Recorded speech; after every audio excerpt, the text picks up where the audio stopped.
Daf Samach Zayin, sponsored Ilui Nishmas Shlomo ben David.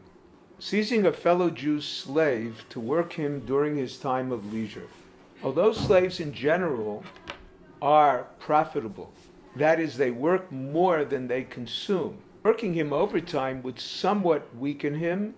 His master consents to this, so his slave does not become lazy. This concept is called Zen Nene V'Ze Lo Chaser. Similarly, one who uses a vacant apartment without the owner's permission, and the owner does not usually rent it, he does not have to pay rent. However, if the slave's master owes him money, he cannot work him because it appears as interest on the loan. Seizing a fellow Jew's boat. Here's an introduction. A thief is liable to pay damages even for ones, but not a rental fee, whereas a renter is obligated to pay a rental fee, but not charged with damages beyond his control.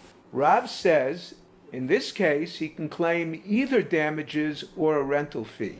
Shmuel says he can only claim damages. The Gemara explains that they are discussing two different circumstances. According to Rav, the owner generally rents his boat. Therefore, he can treat him as one who intended to pay rent and charge him accordingly. If the damage is more than the rent, he can treat him as a thief and make him pay damages since he used it without the owner's permission. According to Shmuel, the owner does not rent his boat, so he's assumed to be a thief who only pays for its depreciation. According to Rav, this is the second interpretation, according to Rav, he intended to pay rent, even though he seized the boat without the owner's permission. Therefore, he can charge him rent. According to Shmuel, he did not intend to pay. He can only charge him for damages as a robber. The Gemara now talks about a case. I'm going to quote the Lashon of the Mishnah and explain two different interpretations of this din. Gozal matbeya v'nizdak mishalim kishas hagzela. Matbeya v'nifsal omer lo harei shelcha lefanecha. There are two different interpretations in the Gemara as to the meaning of nizdak v'nifsal. Rav Huna explains nizdak means actually cracked, physically damaged.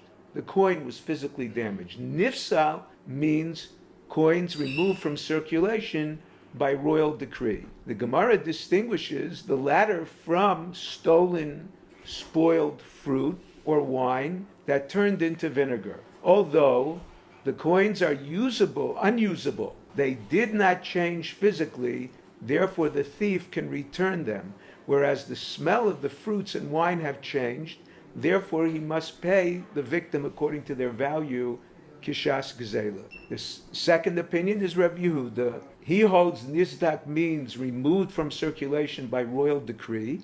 Nifsal means cease to be currency in that place. The Gemara distinguishes the case of nizdak, where the law is according to Rabbi Yehuda, he has to pay kishas gzela from truma that became tamei, that he can say harei shelcha lefanecha because the old coins that are out of circulation are different than the new coins, whereas the truma tamei has no discernible difference. The next thing is merchandise taken on consignment to be paid later by currency disqualified. The Gemara brings an argument between Rav and Shmuel. Rav holds he must pay with new currency.